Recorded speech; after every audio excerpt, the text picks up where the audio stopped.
ഇന്ന് നമ്മൾ ചെയ്യാൻ പോകുന്നത് ബിരിയാണിയാണ്. ബിരിയാണിക്കുള്ള സവോള വറുത്ത് വെച്ചു. പിന്നെ ചിക്കൻ കറിക്കുള്ള വെളുത്തുള്ളി, സവോള, ഇഞ്ചി, പച്ചമുളക് ഇതെല്ലാം ചതച്ച് വെച്ചു. പിന്നെ ചിക്കനിൽ മസാല പുരട്ടി വെച്ചിട്ട് വറക്കാനായിട്ടിട്ട് നമ്മളിപ്പോൾ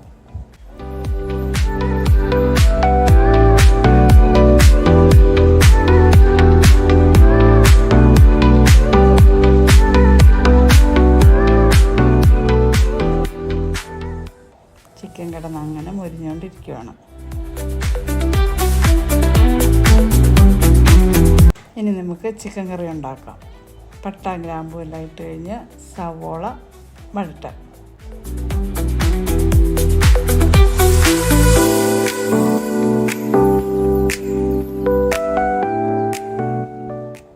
ഇതിന് ശേഷം സവോള വഴന്ന് വരുമ്പോഴത്തേന് നമുക്ക് വഴന്ന് വരാൻ ഇച്ചിരി ഉപ്പിട്ട് കൊടുക്കാം.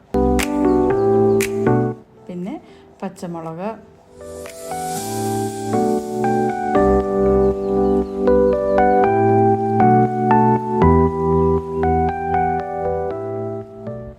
ഇഞ്ചി,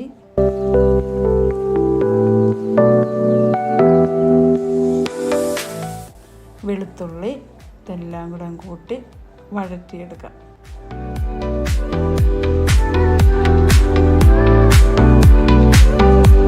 പിന്നെ നമുക്കതിലേക്ക് ചിക്കൻ ഇട്ട് കൊടുക്കാം.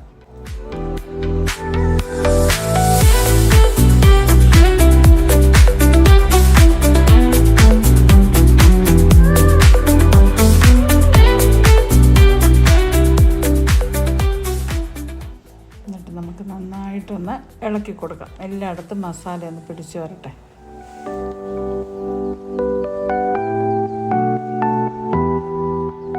എന്നിട്ട് നമ്മൾ ആദ്യം വറുത്ത് വെച്ച സവോള കുറച്ചെടുത്ത് ചിക്കൻ കറിക്കകത്തിട്ട് കൊടുക്കാം.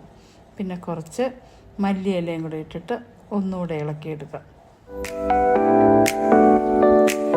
നന്നായിട്ടൊന്ന് ഇളക്കിയിട്ട് അവിടെ കിടന്ന് വേകട്ടെ.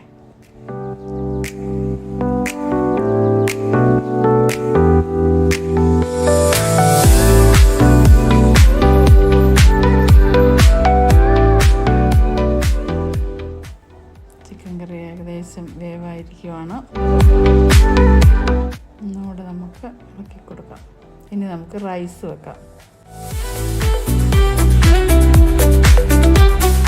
ആദ്യം നമുക്കിച്ചിരി പട്ട, ഗ്രാമ്പൂ, ഏലക്ക ഇതെല്ലാം കൂടെ ഇട്ട് മസാല എല്ലാം കൂടെ എന്നിട്ട് മൂപ്പിച്ചിട്ട്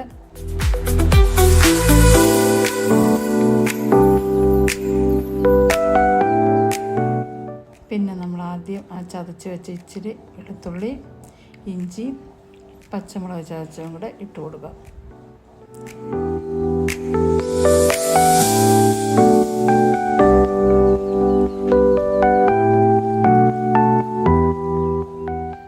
തിളക്കി കഴിഞ്ഞ് നമുക്ക് ആവശ്യത്തിന് റൈസിനുള്ള വെള്ളം ഒഴിച്ചിട്ട് വെള്ളം ഒഴിച്ചൊന്ന് തിളച്ച് വരട്ടെ.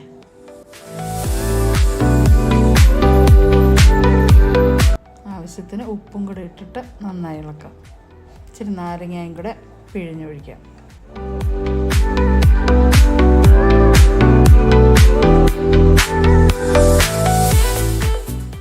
നമ്മൾ ബിരിയാണി ദമ്മിടാൻ പോവാണ്. ആദ്യം കറി വെച്ചു, അതിൻ്റെ മുകളിലേക്ക് റൈസ് ഇടുന്നു.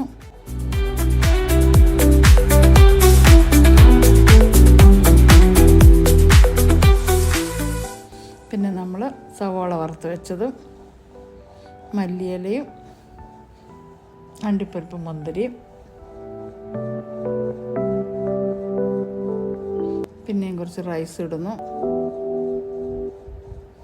പിന്നെയും സവോളയും മല്ലിയിലയും അണ്ടിപ്പരിപ്പും മുന്തിരി എല്ലാം ഇടുന്നു. പിന്നെയും കുറച്ച് റൈസ് ഇടുന്നു.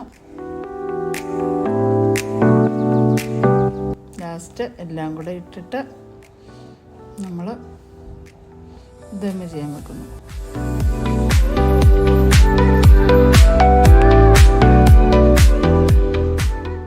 കുറച്ച് നെയ്യും കൂടെ ഒഴിച്ച് വിടുന്നു അതിൻ്റെ കൂടെ.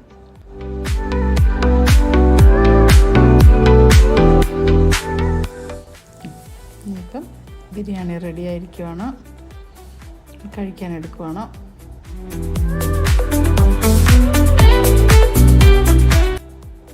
സ്പൈസസും കറിയെല്ലാം കൂടെ ഒന്നിച്ചെടുക്കുന്നു.